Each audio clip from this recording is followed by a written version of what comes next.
Bismillahirrahmanirrahim. Assalamualaikum warahmatullahi wabarakatuh. Sahabat media inspirasi yang saya hormati, perkenalkan, nama saya Muhammad Ali Ridho. Saya berasal dari kampung. Jadi saya ini anak kampung. Saya dari Ponorogo, Jawa Timur. Keseharian saya bekerja sebagai pengajar di sebuah lembaga di Solo. Kebetulan saya sering pulang pergi ke antara Solo Ponorogo, sehingga waktu kesempatan itu begitu berharga buat saya. Jadi tentang kurma ini, kebetulan saya memang sangat menyukai tanaman sejak kecil. Jadi sejak saya masih SD itu sudah sering mencoba untuk menanam apapun yang saya sukai, termasuk diantara kegiatan menyetek dan sebagainya. Nah, kurma di sini ini memang menurut saya sangat menarik, ya. Jadi karena kurma itu merupakan pohon sunnah Nabi, bisa dikatakan begitu. Karena apa? Dulu Rasulullah SAW itu dalam sebuah riwayat yang diriwayatkan oleh Imam Ahmad, dalam hadis sahih disebutkan bahwa idza qamatis sa'atu wa fi yadi ahadikum fasilah falyagrisha. Kira-kira artinya bahwa kalau seandainya esok hari terjadi hari kiamat, sementara di tangan salah seorang kalian itu ada bibit kurma, ya, atau sebiji kurma, maka hendaklah dia tetap menanamnya. Nah, ini menarik karena Rasulullah SAW itu berwasiat di sini tentang kita harus selalu optimal, bersemangat dalam berusaha sampai meskipun besok itu terjadi kiamat. Jadi menurut saya kurma ini adalah pohon penyemangat, pohon akhir zaman yang akan tetap selamat meskipun besok terjadi kiamat. Jadi ini menjadi motivasi yang luar biasa bagi saya pribadi, sehingga saya konsen atau termasuk serius di sini, ya, mencoba untuk menanam atau mengurusi pohon kurma. Ya. Saya konsentrasi ke pohon kurma ini sebenarnya belum lama, baru sekitar 1 tahunan ini.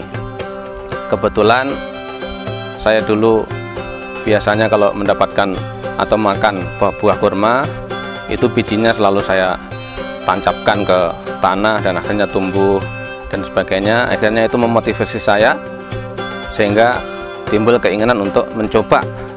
Insya Allah kurma ini bisa tumbuh di Indonesia, dan saya punya keyakinan pribadi bahwa kurma itu insya Allah bisa berbuah di Indonesia. Itu keyakinan pribadi saya, dan akhirnya ternyata benar. Jadi di Indonesia saya lihat di sana sini itu ternyata ada buah atau pohon kurma yang bisa berbuah, sehingga itu akhirnya menjadi penyemangat atau pelecut semangat saya tumbuh semakin tinggi, sehingga akhirnya saya semakin semangat untuk menanam kurma ini. Nah, mungkin puncaknya adalah ketika suatu hari saya mendapat informasi bahwa di sebuah daerah di Ponorogo itu ada tumbuh pohon kurma yang berbuah lebat sekali.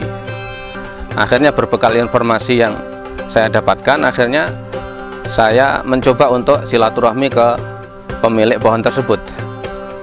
Ya, namanya Pak Budi, yang mantan carik di sebuah desa, ya, desa Ploso Jenar, Kecamatan Sumoroto, ya, daerah Ponorogo.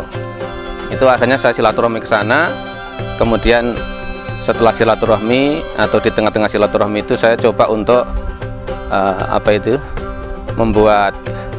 memvideokan pohon itu. Tujuan saya adalah karena memang inilah hobi saya, kesenangan saya, ya, untuk hobi itu sendiri sebenarnya. Kemudian yang kedua, karena saya ingin mencoba melaporkan kepada teman-teman pegiat atau pejuang kurma di seluruh Indonesia, seluruh Nusantara, bahwa ternyata di Ponorogo ini ada pohon kurma yang berbuah yang berbuah lebat sekali. Saat itu tumbuh atau muncul 9 tandan luar biasa, dan itu buahnya luar biasa bagus sekali.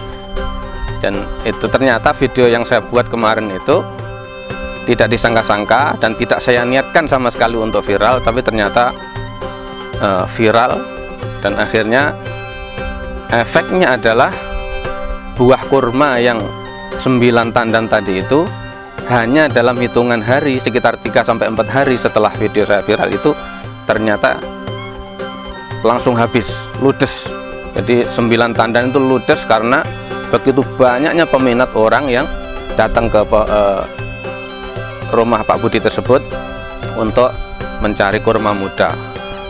Jadi kalau menurut saya ini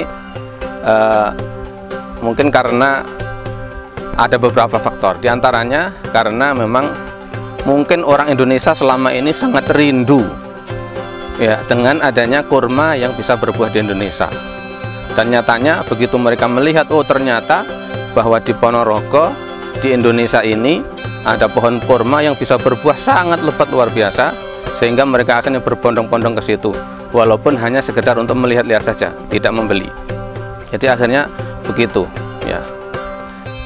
Dan akhirnya ya terjadilah apa yang terjadi. Pohon itu sekarang tahun ini juga berbuah sangat lebat lagi, sekitar 12 tandan sekarang. Dan semakin banyak orang yang datang untuk membeli buah kurma mudanya.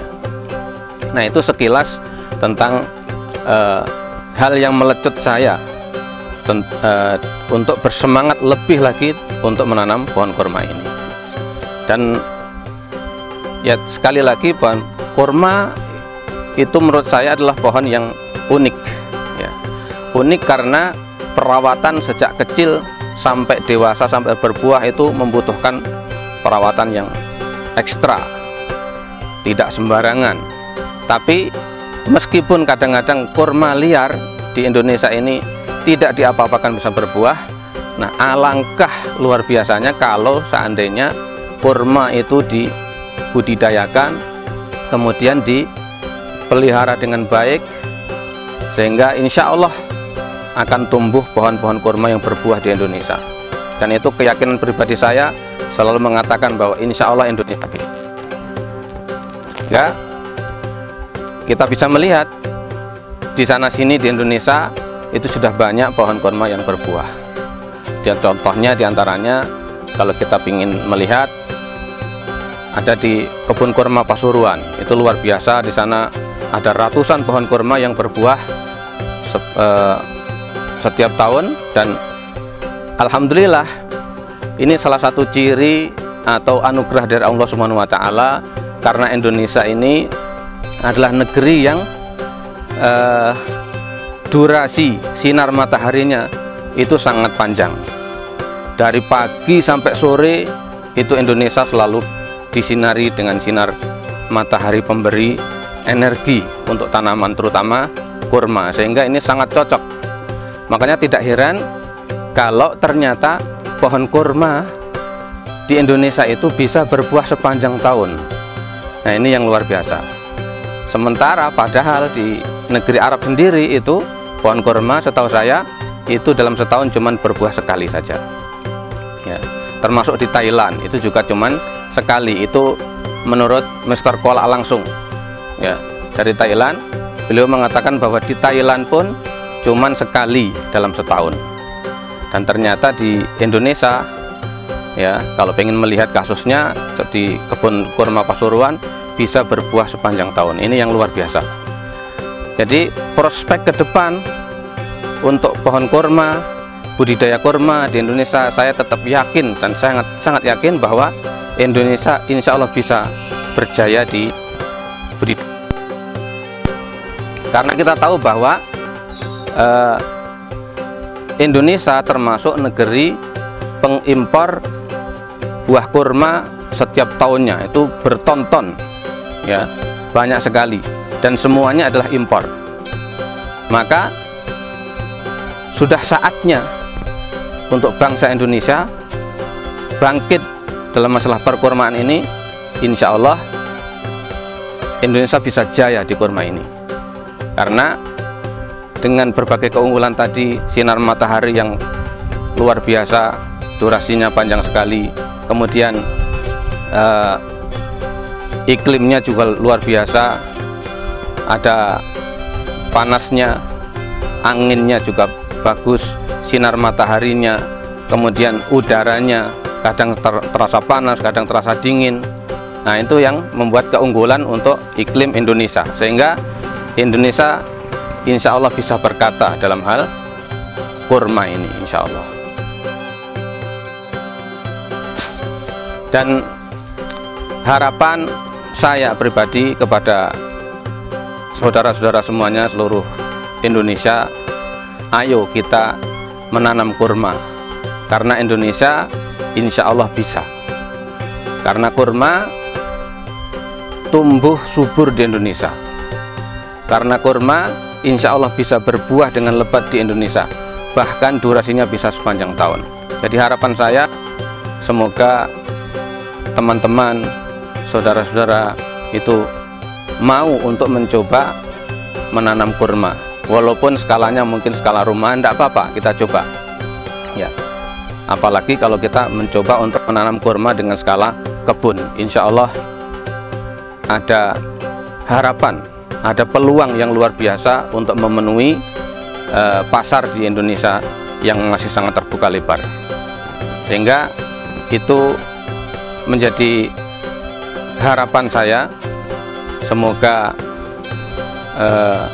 Indonesia itu bisa berjaya betul-betul dalam perkurmaan ini, dan bisa berbicara di kancah internasional. Mengenai cara atau tata cara untuk menyemai biji kurma, insya Allah akan kita jelaskan pada episode berikutnya di media kita tercinta ini, insya Allah. Demikian yang bisa saya sampaikan. Semoga ini bisa menjadi inspirasi bagi semuanya, jadi pelecut semangat bagi kita semuanya, sehingga suatu saat nanti insya Allah Indonesia menjadi bisa swasembada kurma sendiri, insya Allah. Mungkin itu dari saya, kalau ada kesalahannya mohon maaf. Aku qouli hadza wa astaghfirullah li wa lakum. Wassalamualaikum warahmatullahi wabarakatuh. Jangan lupa like dan subscribe media inspirasi. Kurma Indonesia jaya.